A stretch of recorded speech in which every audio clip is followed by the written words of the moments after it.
Hello friend, आपका स्वागत है काइंडली एजुकेशन में। तो आज हम इस वीडियो में बात करेंगे जो हमारे पटवार, वीडियो और चतुर्श्रेणी कर्मचारी में एक राजस्थान की महत्वपूर्ण घटनाएं का टॉपिक दे रखा है, उनकी बात करेंगे। उनमें हम बात उस टॉपिक में हम बात करेंगे युद्ध की।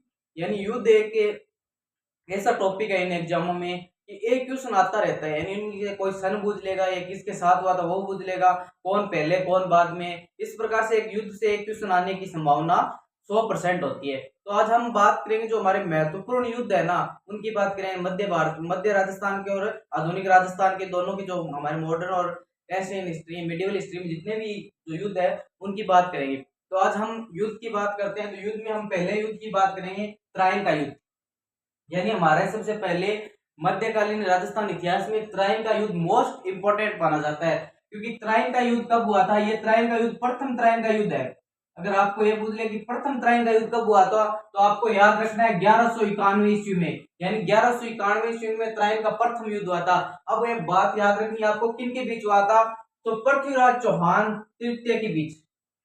यानी पृथ्वीराज चौहान तृतीय के बीच में ये युद्ध हुआ था। और कौन सामने कौन था? मोहम्मद गौरी। यानी मोहम्मद गौरी और पृथ्वीराज चौहान के बीच में आपस में युद्ध हुआ था। तो इसमें कौन जीत गया था? तो पृथ्वीराज तृतीय इसमें पहले त्राइन के युद्ध में जीत हासिल कर ली थी। दूसरा त्राइन युद्ध यानी बैटल ऑफ टेरन, यानी दूसरा त्राइन का युद्ध हुआ था जो 1192 ईस्वी में हुआ था, 92 में, जिसमें चौहान तृतीय था और गौरी भी था। तो इसमें कौन जीत गया था? इसमें गौरी जीत गया था। क्योंकि यहाँ पे गौरी की बात करते हैं तो पहला युद्ध गौरी हार जाता है, दूसरा युद्ध गौरी जीतता है, जिससे दिल्ली पर जीतते ही कब्जा कर लिया था।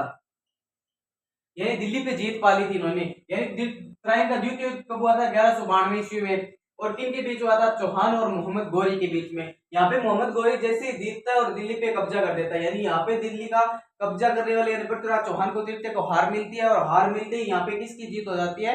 मोहम्मद गौरी की जीत होती है। और दिल्ली पर कब्जा करने के लिए मुगलिया काल या बाहर से जो भी संतुलन है, मुगलिया काल की बाहर से आने वाली संतुलन दिल्ली पे राज करना स्टार्ट कर देती है। फिर हम बात करते हैं रणथंभौर के युद्ध की। यानी रणथंभौर के युद्ध की बात करते हैं। रणथंभौर का युद्ध कब हुआ था? आपको सन पूछे तो याद रखना 1301 ईस्वी में। यानी 1301 ईस्वी में यहाँ पे रणथंभौर का युद्ध माना जाता है। किन के बीच हुआ था? अलाउद्दीन खिलजी और हमीर के बीच में, हमीरदेव चौहान के बीच में हुआ था। यानी हमीरदेव चौहान और अलाउद्दीन खिलजी के बीच में कौन सा युद्ध हुआ था? रणथंभौर का युद्ध। कब हुआ था? 1301 में। कि ठीक है, इनमें जीत किसकी हुई थी? अलाउद्दीन खिलजी ने। अगर यहाँ पे बात करें तो खिलजी वंश का जो मुख्य मोस्ट इंपोर्टेंट राजा कौन है? वो अलाउद्दीन खिलजी है। क्योंकि अलाउद्दीन खिलजी ने लगातार 4 युद्ध में जीत हासिल की थी। अगर आप पढ़ोगे, आगे पढ़ोगे, रणथंभौर, चित्तौड़, सिवाना, जालौर, इन सभी में किसका आता है? अलाउद्दीन खिलजी। और ये सभी के साथ युद्ध करता है और सभी के साथ साक्ष्य भी कराता है और वहां पे जीत भी हासिल करता है। अगर हम बात करें रणथंभौर की, 1301 में किसके साथ? अमीरदेव चौहान के साथ युद्ध होता है और जीतता कौन है? अलाउद्दीन खिलजी। और अलाउद्दीन खिलजी जीतता है और यहाँ पे इस राज कर देता है। और अमीरदेव चौहान यहाँ पे क्या करता है? युद्ध से हार जाता है। अलाउद्दीन खिलजी यहाँ जीत जाता है। अगर एक इसमें आपको हिस्ट्री की बात और बताऊं तो यहाँ पे राजस्थान का क्या माना जाता है? पहला शाखा माना जाता है। यानी अगर आपको ऐसे पूछ ली जाए कि कौन से किले में राजस्थान का पहला शाखा हुआ था, तो आपको याद रखना है रणथंभौर किले में। अगर आपको कौन से युद्ध में पहला शाखा हुआ था, तो याद रखना है रणथंभौर युद्ध में कौन सा पहला शाखा हुआ था। ठीक है, 1301 ईस्वी में अमीरदेव चौहान के सामने अलाउद्दीन खिलजी था। ठीक है, अलाउद्दीन खिलजी यहाँ से जाता है, यहाँ से जाकर रणथंभौर से जाता है चित्तौड़ पे। यानी चित्तौड़ से रणथंभौर से जाकर अलाउद्दीन खिलजी कहाँ जाता है? चित्तौड़ पर। चित्तौड़ पे 1303 ईस्वी में किनके बीच यहाँ पे चित्तौड़ का युद्ध करता है अलाउद्दीन खिलजी? किनके बीच करता है? 1303 ईस्वी में। सन की याद रखिए 1303। मोस्ट इंपोर्टेंट है, रतन सिंह और अलाउद्दीन खिलजी। यानी अलाउद्दीन खिलजी 1303 ईस्वी में कहाँ पे युद्ध करता है? चित्तौड़ में युद्ध करता है। किनके बीच करता है? रतन सिंह और अलाउद्दीन खिलजी। और अलाउद्दीन खिलजी यहाँ क्या जाता है? जीत जाता है। रतन सिंह की बात करें तो चित्तौड़ का पहला शाखा माना जाता है। यानी पद्मिनी, रतन सिंह क्या थी? पद्मिनी क्या थी? रतन सिंह की पत्नी थी। यानी पद्मिनी यहाँ पे शाखा करती है। और कैसे क्या कौन करता है? रतन सिंह करता है अलाउद्दीन खिलजी के सामने। और यहाँ पे जीत किसकी होती है? अलाउद्दीन खिलजी की। चित्तौड़ का पहला शाखा आपको याद होता है कब होता है? 1303 में। रणथंभौर का 1301 में। राजस्थान में पहला शाखा कब हुआ था? तो 1301 में। किस दुर्ग में हुआ था? तो रणथंभौर दुर्ग में। किसके सामने हुआ था? अलाउद्दीन खिलजी और मोहम्मद हमीरदेव चौहान के बीच में। और चित्तौड़ की युद्ध की बात तो हमने कर ली है 1303 में, रतन सिंह और अलाउद्दीन खिलजी। ठीक है, आगे हम बात करते हैं सिवाना का युद्ध। यानी रणथंभौर अलाउद्दीन खिलजी जीत के आता है, चित्तौड़ जीतता है, फिर आगे चलता है तो वो जीतता है सिवाना का। यानी जालौर की माना जाता है सिवाना को। अगर आप ऐसे मानते हो जालोर को जीतने के लिए किसको जीता जाता है, तो उसको सिवाना पहले जीतना पड़ेगा जालोर को जीतने के लिए। सिवाना का युद्ध कब हुआ था, तो आपको याद रखना है 1308 ईस्वी में, यानी सिवाना का युद्ध होता है 1308 ईस्वी में, ठीक है। और किन के बीच हुआ था, सातल देव और अलाउद्दीन खिलजी। यानी सातल देव एक यहाँ पे सिवाना का जो राजा होता है, यानी सिवाना का जो यानी मुख्य रूप से तो सिवाना जालोर के नीचे था, यानी जालोर का जो ठिकाना था वो सिवाना माना जाता है। पर सिवाना में भी क्या था, एक राजा था, कौन था, सातल देव। सातल देव यहाँ पे किसके सामने करता है, अलाउद्दीन खिलजी के सामने। किसके सामने, अलाउद्दीन खिलजी के सामने। और अलाउद्दीन खिलजी यहाँ पे जीत जाता है, ठीक है। आगे हम बात करते हैं तो जालोर, यानी जालोर की बात करें तो जालोर में कब होता है, 1311 ईस्वी में। और यहाँ पे कौन होता है, कानरदेव चौहान। यानी कानरदेव और चौहान और अलाउद्दीन खिलजी और कानरदेव चौहान ने यहाँ पे भी क्या करता है, अलाउद्दीन खिलजी, और यहाँ पे कानरदेव क्या कर लेते हैं, साका कर लेते हैं। तो मुख्य रूप से आपको ये बात यही याद रखनी है कि मुख्य रूप से आपको बता देता हूं मैं कि अलाउद्दीन खिलजी के 4 साके यानी 4 युद्ध हुए थे राजस्थान पे। यानी राजस्थान पे 4 युद्धों में अलाउद्दीन खिलजी ने युद्ध किया था। कौन कौन से, तो आपको बात याद रखनी, 1301 में रणथंभौर का, और दूसरा चित्तौड़ का 1303 में, तीसरा सिवाना का युद्ध और चौथा जालोर का युद्ध। इन चारों में अलाउद्दीन खिलजी किससे जीतता है, इन राजस्थान के राजाओं से जीतता है और यहाँ पे अपना कब्जा करता है। अगर हम सिवाना की बात करें तो इसको खिजराबाद और चित्तौड़ पे खेराबाद, जालोर पे खेराबाद नाम रखा था। यानी सिवाना पे खिजराबाद, जालोर का खेराबाद, और इन पर ये नाम रखा था। अगर इन चारों में इन्होंने जीत हासिल की थी, इन सभी के लिए आगे हम बात करते हैं सहारनपुर का युद्ध। यानी हमने रणथंभौर, चित्तौड़, सिवाना, जालोर, आगे हम बात करते हैं रणथंभौर का युद्ध। रणथंभौर के युद्ध में बात करें कब हुआ था, 1437 ईस्वी में। 1437 ईस्वी में किसके बीच, कुंभा प्लस खिलजी महमूद के, यानी दोनों के बीच हुआ था। यहाँ पे अब क्या गया, कुंभा और खिलजी महमूद के बीच। सहारनपुर का युद्ध मोस्ट इंपोर्टेंट युद्ध माना जाता है, क्योंकि ऐसे कई युद्ध होते हैं जो हम देखते नहीं है, बल्कि वो क्या होते हैं, मोस्ट होते हैं। यानी 1437 में होता है कुंभा के बीच और खिलजी महमूद के बीच। यहाँ पे क्या करता है, कुंभा जीत जाता है, ठीक है। आगे युद्ध की बात करें तो खातौली का युद्ध। खातौली का युद्ध होता है 1527 ईस्वी में। ये 1527 ईस्वी में, लगभग फरवरी 1527 ईस्वी में होता है ये। यानी फरवरी 1527 ईस्वी में खातौली युद्ध होता है सांगा और इब्राहिम लोदी के बीच में। और यहाँ कौन जीत जाता है, सांगा जीत जाता है, यानी सांगा यहाँ पे जीत जाता है। आगे बात करते हैं बाड़ी का युद्ध, जो मार्च में होता है। यहाँ पे बाड़ी का युद्ध होता है 1518 में, सांगा और इब्राहिम लोदी के बीच। यहाँ पे क्या होता है, सांगा जीत जाता है, ठीक है। हमने बात की अलाउद्दीन खिलजी के सामने कितने राजाओं ने युद्ध किया था, यानी 4 राजाओं ने थे। और मोहम्मद खिलजी ने कितने राजाओं के साथ, एक ही राजा के साथ, राणा सांगा के साथ महमूद लोदी ने युद्ध किया था। 2 युद्ध किए थे, कौन कौन से, एक तो खातौली का युद्ध जो 1517 में हुआ था, एक बाड़ी का युद्ध जो 1518 में हुआ था, जिसमें भी दोनों ने कौन जीत कर लिया, सांगा ने यहाँ पे जीत हासिल कर ली है, ठीक है। आगे हम बात करते हैं बयाना का युद्ध। पहले सॉरी गागरोन का रह गया। गागरोन का युद्ध कब हुआ था, 1519 ईस्वी में। कहां पे, राणा सांगा के बीच, वही मोहम्मद खिलजी यानी इब्राहिम लोदी के अलावा मोहम्मद खिलजी थी, और जहाँ पे सांगा जीत गया था। आगे हम बात करते हैं बयाना की। यानी बयाना का युद्ध हुआ था फरवरी 1527 में। यह यहाँ पे फरवरी नहीं है, यहाँ पे बयाना का युद्ध हुआ था फरवरी 1527 में, जहाँ सांगा बाबर के बीच में हुआ था। ये सांगा और बाबर के बीच में, जहाँ पे सांगा जीत जाता है। और आगे हम बात करते हैं खानवा का युद्ध, मोस्ट इंपोर्टेंट युद्ध माना जाता है। यानी खानवा का युद्ध मोस्ट इंपोर्टेंट इसलिए माना जाता है क्योंकि यहाँ पे जो है ना, खानवा का युद्ध जीतने के बाद भारत राजस्थान में मुगलों का शासन स्टार्ट हो गया था। यानी मुगल वैसे शासन तो कछुआओं के टाइम स्टार्ट हो गया था।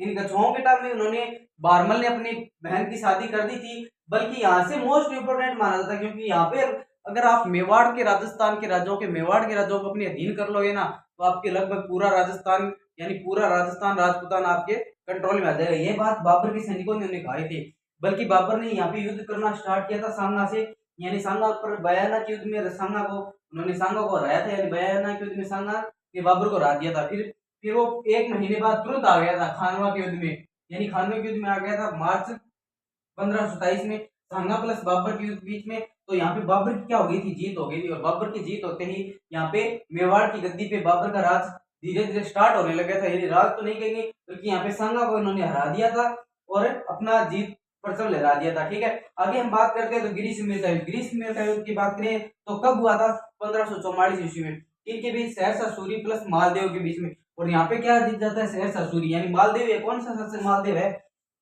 ये मालदेव वो मारवाड़ वाला, यानी मारवाड़ वाला मालदेव है, जहाँ पे इसके बाद में मानते हैं वो चंद्रसेन, यानी चंद्रसेन का पिता था। यानी मारवाड़ का जो मोटा राजा मालदेव, वो नहीं, मोटा राजा उदयसिंह नहीं, ये मालदेव है। इसकी भी सहसा इसमें जीत हो गई थी और मालदेव हार गया था। ठीक है, इसके बाद में इन्होंने 2 साल 2 महीने या 2-3 दिन 2-3 महीने के बाद में उन्होंने वापस राज कर लिया था। जैसे मंडोर को जीत लिया था उन्होंने, अन्य राजधानी जीत ली थी, बल्कि पर एक बार यहाँ पे सहसा सूरी ने अपना राज कर लिया था।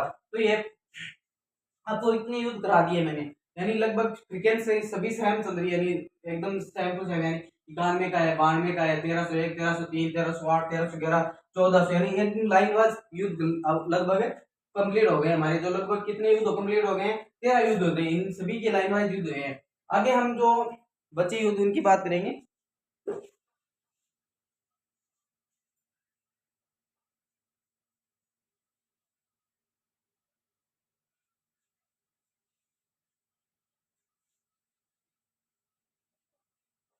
आपको याद रखना है किस प्रकार क्वेश्चन आएंगे। मैं आपको क्वेश्चन तरीका बता देता हूँ कि आपको ऐसे नहीं है कि आप पहले क्वेश्चन बता देता हूँ, पहले मिटा देता हूँ, फिर हम जो अभी लगभग 10 युद्ध और बचे हैं उनके हम बाद में बात करेंगे। पहले 13 युद्ध कर लिए हमने, यानी हमने त्राइन युद्ध से स्टार्ट किया था और हम पहुंच गए हैं गिरी सुमेल के युद्ध तक। ठीक है, अब अगर आपको ऐसे एक क्वेश्चन पूछता है, अगर मैं बता देता हूँ आपको क्वेश्चन तरीका बताता हूँ, तो क्वेश्चन के तरीके की बात करें तो आपको युद्ध दे देगा। ठीक है, युद्ध दे देगा, उसकी सन पूछेगा, तो आपको सन में ऑप्शन दे देगा, ये सन दे देगा। एक तरीके से ये पूछेगा कि सन पूछने वाला एक क्वेश्चन मान लो। ठीक है, दूसरा ये पूछेगा कि आपको 4 युद्ध दे देगा, यानी गिरी सुमेल का दे दिया, सहारनपुर दे दिया, बाड़ी दे दिया, खातौली दे दिया। आपको ये बताना है कि पहले कौन हुआ था, यानी इनके कालक्रम के अनुसार से जाओ। यानी आपको मैं ये कह रहा हूँ कि अलाउद्दीन खिलजी के जो युद्ध है ना वो मोस्ट इंपोर्टेंट है, यानी अलाउद्दीन खिलजी के जो युद्ध माने जाते हैं ना वो मोस्ट इंपोर्टेंट है। अगर आप बात करो पटवारी की तो उसमें अलाउद्दीन खिलजी के युद्ध लगभग प्रीवियस ईयर के क्वेश्चन में पूछा गया है। अलाउद्दीन खिलजी के युद्ध को आप रट के चला जाना, एक एग्जाम में पक्का आएगा, चाहे वीडियो में आ जाए, चाहे पटवार में आ जाए, चाहे चतुर्थ श्रेणी कर्मचारी में आ जाए। यानी अलाउद्दीन खिलजी ने 4 युद्ध करे थे राजस्थान के साथ। आपको पता है कि ऑप्शन 4 ही होते हैं, 4 ऑप्शन, एग्जामिनर को कहीं दूर जाना भटकना आवश्यकता ही नहीं है। वो आपको ऑप्शन ऐसे दे देगा कि 1301 में किसके साथ हुआ था, 1303 में किसके साथ हुआ था, और 1308 में किसके साथ हुआ था, और 1311 में किसके साथ हुआ था। अब आपको याद रखना है रणथंभौर, चित्तौड़, सिमाना और जालोर, यानी ये तीनों है। अगर आपको ये कैसे पूछ ले, 1 नंबर ये रख दे देगा, 3 नंबर ये दे देगा, 2 नंबर ये दे देगा और 4 नंबर ये दे देगा। अब आपको फ्रीक्वेंसी अनुसार सेट करना है। तो आपको पता है कि 1301 में पहला, 1303 में दूसरा, 1308 में तीसरा, 1304 में, 1311 में तीसरा, चौथा। यानी इस प्रकार से आपको युद्ध के क्वेश्चन देगा तो इसी प्रकार देगा, यानी आपको फ्रीक्वेंसी के अनुसार दे सकता है, यानी पहले बाद में कौन आएगा कौन आएगा। ठीक है, किन राजाओं के बीच में था, कौन जीता था, यानी 4-5 प्रकार के क्वेश्चन बनेंगे। ठीक है, अब हमारे जो अगले क्वेश्चन, यानी अभी हमने मॉडर्न लगभग मिडिवल हिस्ट्री के मोस्ट इंपोर्टेंट 13 युद्ध कर लिए। ठीक है, आगे हम बात करेंगे आगे हमारा जो युद्ध 14 रहेगा। तो आगे हम बात कर रहे थे 13 की हमने बात कर ली थी, और 14 युद्ध की बात करेंगे तो हम हल्दी घाटी, ये भी मोस्ट इंपोर्टेंट एक युद्ध माना जाता है, क्योंकि हल्दी घाटी युद्ध इसके बीच हुआ था, एक प्रसिद्ध युद्ध माना जाता है। राजस्थान के वीर गाथाओं में, इंडिया की वीर गाथाओं में, वर्ल्ड की वीर गाथाओं में हल्दी घाटी, और इस प्रतापी शासक के बारे में कौन नहीं जानता, आपको पता है, तो ये मोस्ट इंपोर्टेंट ऐसे ही हो जाता है। तो हल्दी घाटी युद्ध की बात करें तो ये युद्ध कब हुआ था, 18 जून 1576 में। अब इसके आंकड़े कई ये भी माने जाते हैं कि 21 जून को भी माना जाता है, 21 जून को भी ये युद्ध माना जाता है। ठीक है, आगे हम बात करें तो किन के बीच हुआ था, तो अकबर प्लस प्रताप, अकबर प्लस प्रताप। इसमें जीत के ना तो ये कह रहा जाता कि अकबर जीता था, न ही ये कहा जाता कि प्रताप जीता था, क्योंकि इसकी जीत में लगभग प्रताप के 100% ये माना जाता कि प्रताप इसमें जीत गया था, यानी अकबर की सेना पीछे हट गई थी।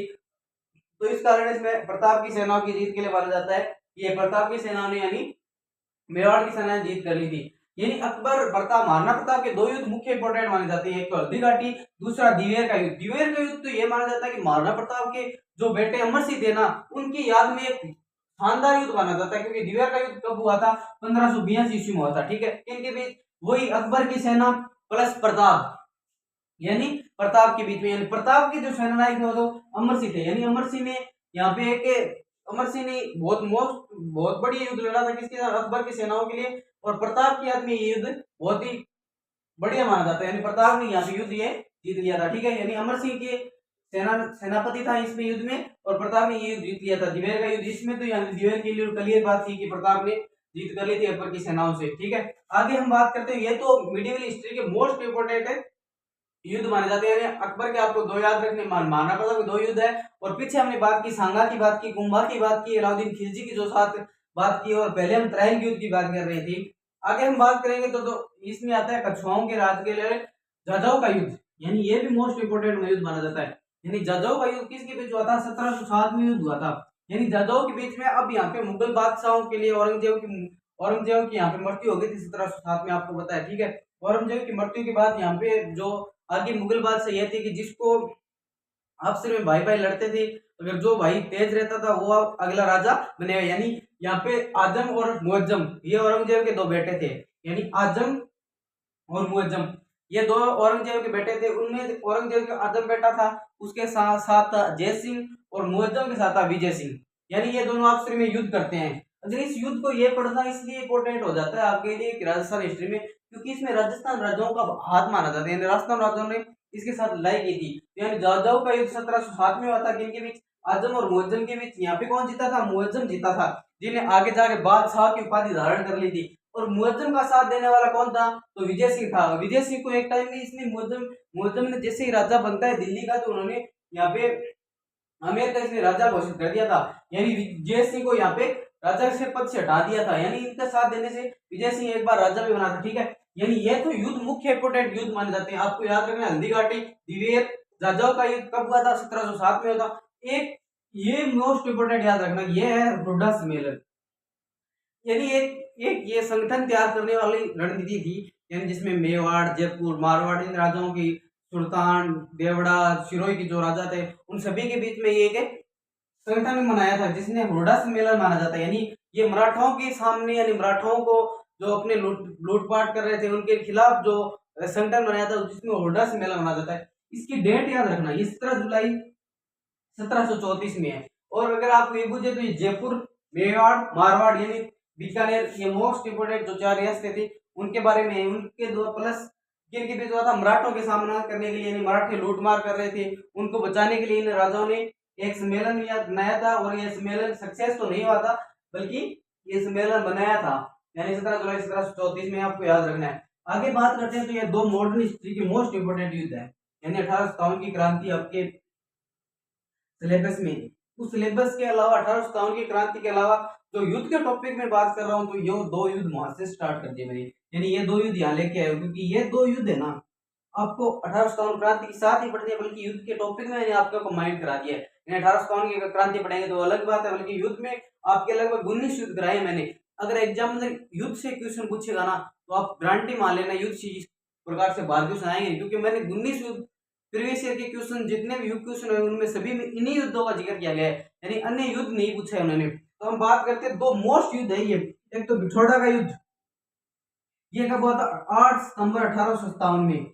एक खुशहाल सिंह नाम का राजा था, जिसने अंग्रेजों को एक प्रकार से धूल चटा दी थी। यानी खुशहाल सिंह यहाँ पे भी जीतता है, अंग्रेज यहाँ पे भी सामने थे, और यहाँ पे क्या कौन जीतता है? खुशहाल सिंह।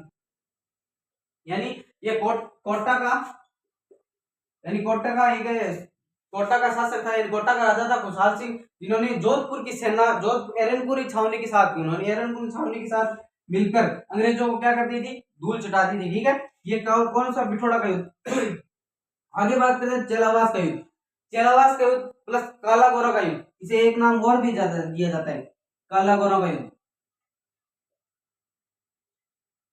याद रखना है, काला गोरा का युद्ध कब हुआ था? 1857 में। ठीक है, 18 सितंबर 1857 में। इसके 10 दिन बाद में इसमें भी कौन? मैकमोहसन, जिसकी नाड़ काट कर पेड़ पे टांग दी गई थी। किसकी? मैकमोहसन की। वही मैकमोहसन कहाँ का पॉलिटिकल एजेंट था, जोधपुर का, उसकी नाड़ काट के पेड़ पे टांग दी। किसने? खुशहाल सिंह चंपावत ने। यानी यहाँ पे भी खुशहाल सिंह चंपावत जीतता है। यानी खुशहाल सिंह चंपावत 1857 क्रांति में दो युद्ध किए थे, कौन कौन से?